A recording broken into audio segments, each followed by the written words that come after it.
Et pour en parler, nous recevons Wan Li, directeur général de l'entreprise Viaduc Chine. Bonsoir monsieur. Bonsoir. Bienvenue sur RT France. Alors, Huawei est placé par les États-Unis sur liste noire au nom de la sécurité nationale. Mike Pompeo affirme aujourd'hui que le géant des télécoms ment sur ses liens avec le gouvernement chinois.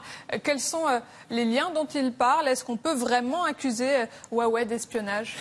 Je pense que quand vous analysez les faits, c'est rare de voir qu'un État prend en charge une entreprise, je dirais une lâchage administrative qui est injuste.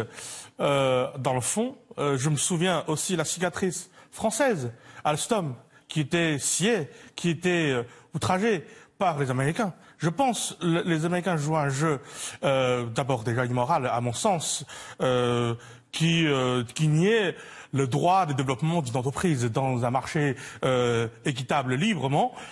Ça, c'est quelque chose qui met en cause le fondement du commerce, du système moral commercial mondial.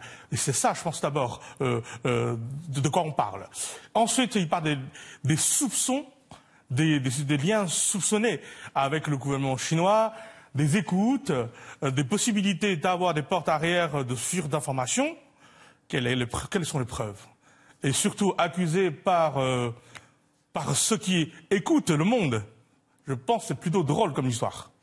Les sanctions américaines ont de sérieuses conséquences sur Huawei puisque plusieurs entreprises à travers le monde ont annoncé la rupture de leur collaboration avec la firme chinoise. On a l'impression que Pékin est pour l'instant assez, entre guillemets, gentil face à ces sanctions américaines. Comment est-ce que la Chine peut répliquer face aux États-Unis? Est-ce qu'elle le peut et est-ce qu'elle le doit? Je pense que déjà c'est le jeu, la guerre commerciale entre la Chine et les États-Unis était lancée par les États-Unis. Donc la Chine souhaite discuter, résoudre le problème, sans avoir une attitude violente vis-à-vis des Américains.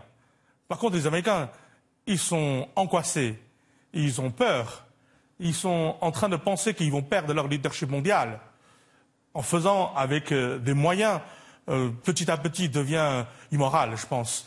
Je pense que la Chine est dans une posture de discussion, de résolution.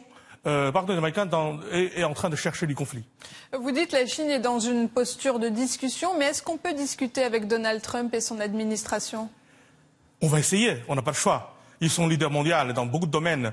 C'est le pilier de système précaire.